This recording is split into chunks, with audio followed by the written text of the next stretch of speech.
사람이 만일 온 천하를 얻고도 자기 목숨을 잃으면 무엇이 유익하리요? 사람이 무엇을 주고 자기 목숨과 바꾸겠느냐? 누구든지 이 음란하고 죄 많은 세대에서 나와 내 말을 부끄러워하면 인자도 아버지의 영광으로 거룩한 천사들과 함께 올 때에 그 사람을 부끄러워하리라. 아멘. 할렐루야.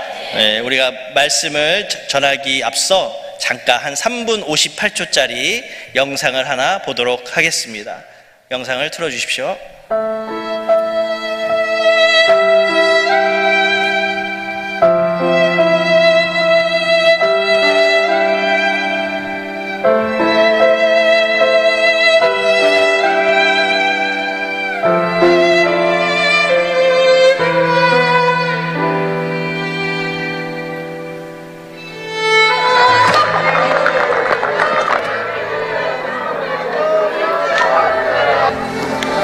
Say we get your fire hoses out here and hose down the cars. Thank you.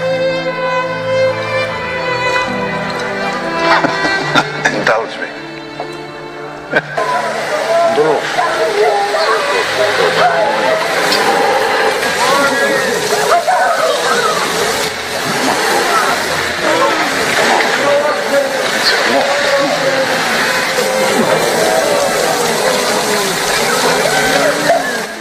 That's it. This is really cruel, Oscar. You're giving them hope. You shouldn't do that.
Why did I keep the car?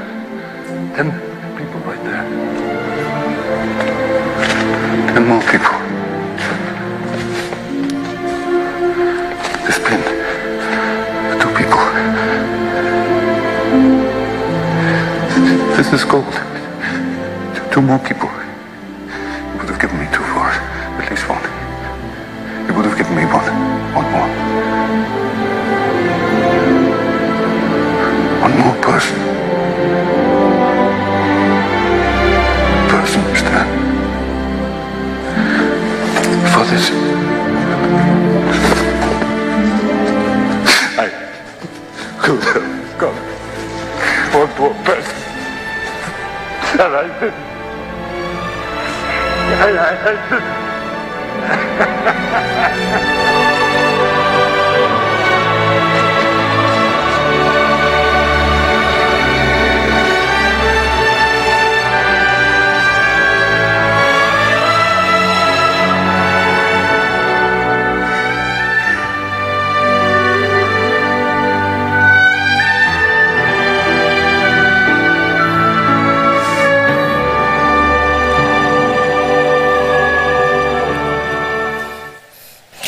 예, 오늘 우리가 본 영상은 쉰들러 리스트라는 영화입니다. 이 영화는요, 실제 있었던 일을 이 스티븐 스필버그 감독이 영화로 만든 것입니다. 주인공은 오스카 쉰들러라는 사람인데요, 체코의 독일인 가정에서 태어났습니다. 독일 사람이고요. 그래서 이 쉰들러는 그냥 아주 평범한 사람이었습니다. 그런데 이제 2차 세계대전이 일어나면서 벌어지면서 그 전쟁을 기회로 삼아서 돈을 벌 계획을 세웁니다. 그래서 에나멜 공장을 차립니다. 그리고 어떻게 해야 돈을 많이 벌 수 있을까를 생각하다가 이 폴란드 남부에 있는 아우슈비츠 수용소에 있는 유대인들을 헐값에 사서 그 유대인들을 그 노동력을 이용해서 많은 돈을 벌게 됩니다. 그래서 신들러는 처음에는 돈밖에 모르는 사람이었습니다. 돈을 벌기 위해서는 수단과 방법을 가리지 않았습니다. 그런데 어느 날 이 신들러가 이 유대인들이 참혹하게 학살당하는 장면을 목격하게 됩니다. 머리에 총 맞아 죽고 총에 그 개머리판으로 맞아 죽고 그렇게 유대인들이 공포에 떨면서 죽음의 공포에 떨면서 그렇게 죽어가는 모습을 보면서 이제 사람의 생명이 소중하다는 것을 깨닫게 됩니다. 그리고 하루는 이제 유대인 수백 명이 독가스실에서 떼죽음을 당했다는 그런 소식을 듣게 되면서 이제 신들러는 돈만 바라보던 인생에서 이제 사람의 생명을 구하는 인생으로 바뀌게 됩니다. 무참하게 죽어가는 유대인들의 생명을 구하겠다는 이 결심을 하면서 신들러는 그때부터 한 명이라도 더 살려내기 위해서, 유대인들을 살려내기 위해서 지혜를 짜냅니다. 그리고 나치 당원과 협상을 해서 돈을 주고 이제 유대인들을 구출해내기 시작합니다. 신들러를 의심하는 수용소 소장인 괴트라는 사람과 미묘한 심리전을 벌이면서 설득을 하고 또 온갖 위험을 무릅쓰고 자신의 재산을 다 쓰면서 그렇게 유대인들을 구출해냅니다. 신들러가 세운 공장에는요 그렇게 많은 인원이 필요하지 않았습니다. 그럼에도 불구하고 어떻게 해서든지 한 명이라도 더 살려내기 위해서 그가 가진 돈을 들여서 유대인들을 구출해내기 시작을 했습니다. 그래서 결국에는 너무 많은 돈을 썼기 때문에 이 신들러의 공장은 파산을 하게 됩니다. 근데 그 파산하는 시점에 이 독일군이 연합군에게 항복을 하면서 이제 유대인들은 이제 자유를 얻게 되었습니다. 이 수용소 안에 있던 사람들은 대부분 거의 다 죽습니다. 그러나 이 신들러의 그 공장 안에서 일했던 1100명을 그가 구출해냈는데 그 1100명은 죽지 않고 자유를 얻고 해방의 기쁨을 얻게 되었습니다. 신들러의 그 노력으로 인해서 1100명이라는 많은 숫자가 죽음을 당하지 않고 그렇게 살게 된 것입니다. 그래서 아까도 보셨듯이 그 1100명이 그 신들러에게 감사의 표시로 자기들의 금리빨을 뽑아서 그걸 녹여서 반지로 선물을 해주는 것을 볼 수가 있었습니다. 그러면서 그 선물을 받은 이 신들러가 내 차를 팔았으면 10명은 더 구했을 텐데, 이 왼쪽에 달고 있던 그 나치 당원 배지거든요. 그 금 배지를 팔면은 적어도 한두 명은 더 내가 살릴 수 있었을 텐데 하면서 그렇게 눈물을 흘리면서 후회하면서 안타까워하는 그런 신들러를 우리가 볼 수가 있습니다. 그러면서 자기가 지난달 많은 돈을 허랑방탕하게 썼던 그것을 후회하면서 내가 그 돈을 유대인들을 위해 썼더라면 더 많은 사람들을 구했을 텐데 라는 그런 안타까운 후회를 하는 것을 우리가 볼 수가 있습니다. 생명이 가장 소중하고 가치 있다는 것을 알게 된 이 신들러는 이제 자기의 차를 타고 공장을 떠나게 됩니다. 사람에게 있어서 가장 소중한 것이 있습니다. 그것은 사람에게 하나밖에 없는 것입니다. 그렇기 때문에 소중하고 가치 있는 것입니다. 온 천하를 주고도 바꿀 수 없는 그것이 바로 사람의 생명입니다. 그래서 오늘 말씀에서 이렇게 말씀하고 있습니다. 마가복음 8장 36절 37절입니다. 함께 읽습니다. 시작. 만일 사람이 온 천하를 얻고도 자기 목숨을 잃으면 무엇이 유익하리요? 사람이 무엇을 주고 자기 목숨과 바꾸겠느냐? 그렇습니다. 사람의 생명은요 세상에서 가장 존엄하고 귀한 것이기 때문에 그 무엇도 그것을 대신할 수 없습니다. 사람의 생명이 천하보다 귀한 줄로 믿습니다. 사람의 생명과 또 동물의 생명은 엄청난 차이가 있습니다. 사람의 생명은 사람의 형상대로 지음을 받았기 때문에 동물의 생명과는 본질적으로 다르다는 것입니다. 하나님이 사람을 지으실 때 흙으로 사람을 만드셨습니다. 그리고 흙으로 사람을 만들고 그 코에 생기를 불어넣어 주심으로 사람이 생명이 되었다고 나옵니다. 생기는 하나님의 생명입니다.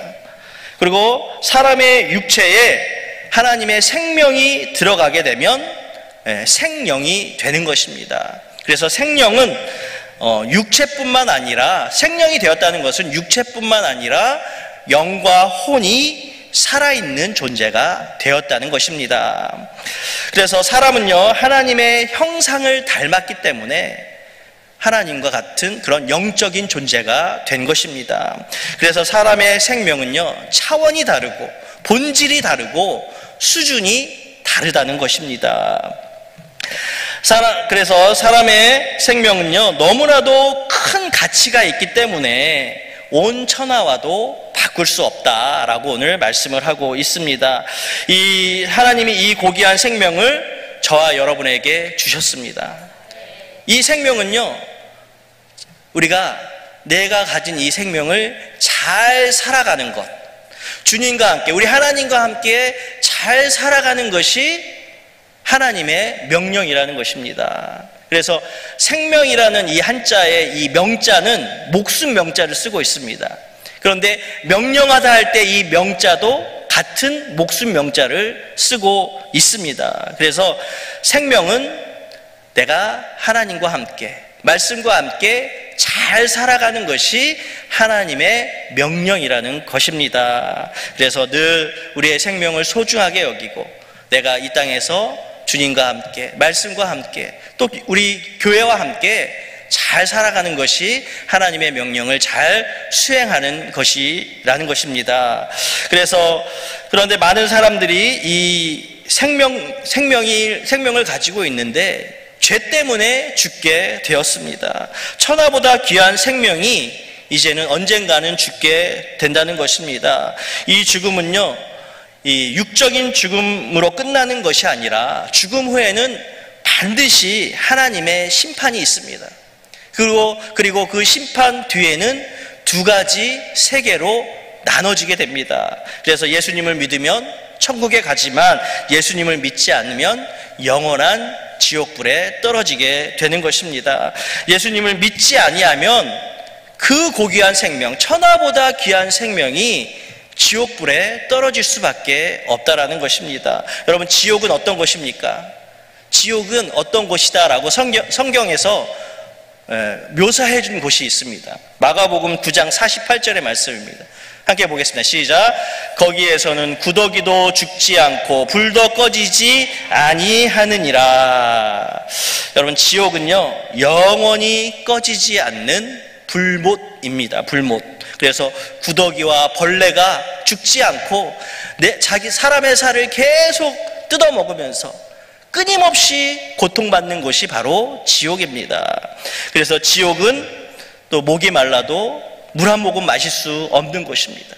내가 죽고 싶어도 죽을 수 없는 곳이 바로 지옥입니다. 그래서 지옥은요, 슬피 울며 이를 갈며 자기 자신을 저주하는 곳이 바로 지옥이라는 것입니다. 그래서 예수님을 믿지 아니하면 천하보다 귀한 생명이라 할지라도 지옥불에 떨어질 수밖에 없습니다. 사람은요, 본능적으로 두 가지를 알고 있습니다.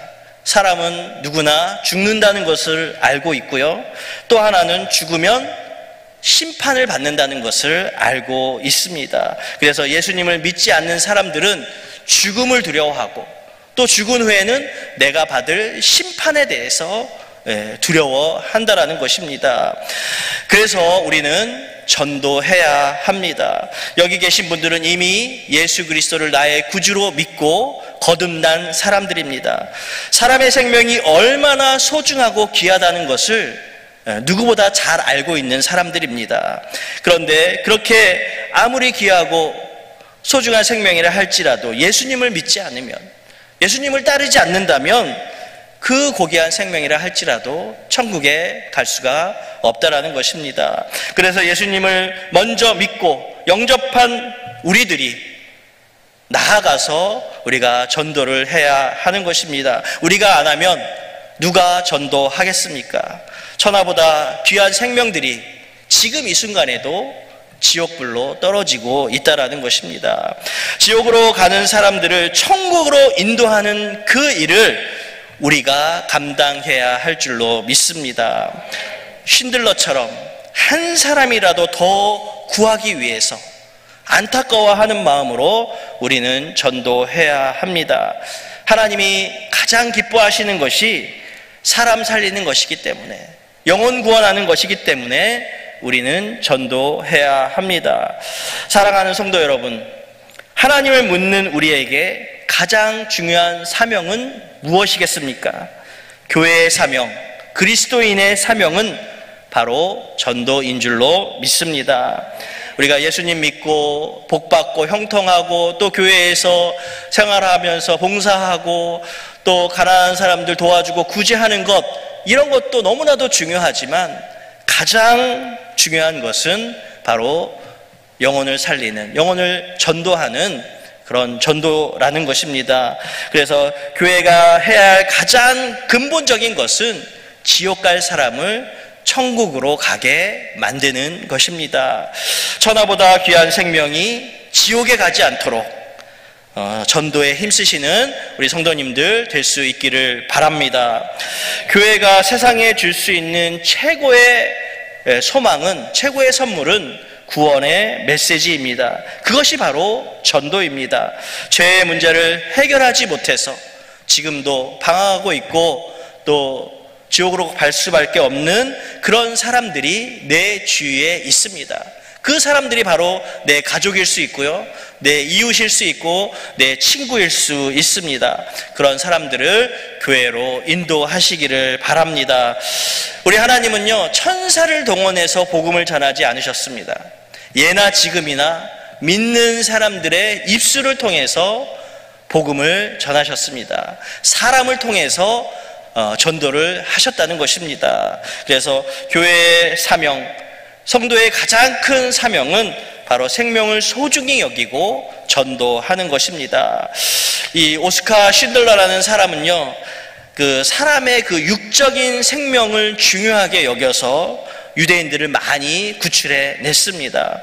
육신의 생명을 구원해내는 것도 참으로 귀한 일이지만 육신의 생명보다 더 중요하고 더 귀한 것이 바로 영혼의 생명입니다. 그래서 영혼이 구원받게 되면 육신은 자동으로 구원을 받게 되는 것입니다. 그만큼 영혼 구원이 중요하다는 것입니다. 지옥으로 가는 영혼을 주님께로 인도하고 천국으로 인도하는 그런 일을 하는 사람이 세상에서 가장 귀한 일을 하는 사람입니다. 우리가 아까 수요 찬양대가 찬양을 했는데, 내가 복음을 알고 내가 예수를 알고 복음과 예수를 전하는 삶이 가장 귀하다고 그렇게 찬양을 했습니다. 그래서 우리가 가장 귀한 삶을 살기 위해서는 죽어가는 사람, 지옥으로 가는 사람을 천국으로 인도하고 하나님 자녀 만드는 것이 우리에게 가장 귀한 삶인 줄로 믿습니다. 이 쉰들러라는 이 사람은요, 이 전 세계에 흩어져 있는 유대인들에게는 아주 영웅입니다. 그래서 1974년도에 이 오스카 쉰들러가 별세를 하게 되는데, 그의 시신이 어디에 묻히자면 이스라엘 땅에 안장이 되게 됩니다. 그래서 쉰들러는 죽었지만 그의 이름은 유대인들의 그 가슴 속에 영원히 남아 있다라는 것입니다. 저도 교회를 참 오래 다니고 또 이렇게 교육자 생활을 하고 있지만 이 전도를 하는 것이 또 너무나도 어렵고 또 많이 못했더라고요. 저도 전도를 많이 못하고 또 전도를 해야 된다라는 마음은 항상 가지고 있지만 막상 행동으로 옮기지 못하는 그런 저의 모습을 또 보게 됩니다. 그래서 제가 왜 전도를 잘 하지 못할까? 그 이유는 무엇일까라고 생각을 해 보았습니다. 그래서 생각을 해 보니까요, 아까 그 신들러 리스트라는 그 영화를 보면 제가 전도를 못한 이유를 거기서 찾게 되었습니다. 전도를 할 때 보면 전도도 여러분 다 작전이 필요한 것입니다. 작전도 필요하고 용기도 필요하고 또 중요한 것은 물질도 필요하다는 것입니다. 그래서 우리가 항상 우리가 기도할 때 우리 교회의 빈자리를 메꾸게 하여 주옵소서 그렇게 간절히 기도하지만 막상 그 빈자리를 메꾸기 위해서 우리가 전도하지 못하고 있습니다. 우리가 나중에 다 주님 앞에 서게 되고 천국에 가게 돼서 또 하나님으로부터 전도 많이 한 사람들은 칭찬도 받게 되고 또 하나님으로부터 하늘의 상급도 받게 될 것입니다. 그런데 전도를 하지 못한 사람은 그것을 구경만 하면서, 전도 많이 한 사람이 상 받고 칭찬받는 거 구경만 하면서 그렇게 부러워해봤자, 그렇게 그때 가서 후회해봤자 아무런 소용이 없다라는 것입니다. 그래서 우리가 내가 좀 더 젊었을 때, 좀 더 건강할 때 한 사람이라도 내가 더 전도할 수 있는, 그래서 정말 하나님 앞에 칭찬받고 하늘의 상급 받는 그런 우리 모두가 되어야 할 줄로 믿습니다. 그리고 또 전도를 많이 한 사람들도 천국에 가서 하나님께 칭찬받고 또 뭐 상급 받는다 할지라도 또 이 신들러와 같은 그런 후회를 할 것 같아요. 내가 더 노력했으면 다른 사람, 더 많은 사람 내가 구원해낼 수 있었을 텐데, 그런 안타까운 그런 후회를 하지 않을까라는 생각을 하게 됩니다. 우리가 나중에 다 하나님 앞에 서게 됩니다. 하나님 심판대 앞에 서게 돼서 내가 살아온 날을 다 결산할 때가 오게 될 때, 그때 내가 정말 후회하지 않고 내가 열심을 다해 전도하고 그렇게 충성했노라고 후회 없는 그런 우리의 인생이 됐으면 좋겠습니다. 전도는요, 하나님이 가장 기뻐하시는 모습입니다. 하나님이 가장 기뻐하시는 모습을 우리가 하나님 앞에 보여줄 때 하나님도 가만히 계시지 않는다는 것입니다. 여러분의 내 자녀가 부모인 나를 위해서 나를 기쁘게 하면 어떻습니까? 내 자녀를 위해서 선물도 사주고 맛있는 것도 사주는 것처럼 내가 하나님을 기쁘시게 하면 하나님도 하늘의 상급뿐만 아니라 이 땅에서도 잘 되고 이 땅에서도 좋은 것을 우리 하나님께서 주신다는 것입니다. 그렇게 우리가 하나님이 가장 기뻐하시는 것이 전도임을 알고 하나님을 기쁘시게 하는 삶을 살아가야 할 줄로 믿습니다. 그래서 이 땅에서도 하나님께 칭찬받고 이 땅에서도 좋은 것 받아 누리시는, 그래서 하나님께 영광이 되는 우리의 모든 삶이 되시기를 주님의 이름으로 축원드립니다. 기도하겠습니다.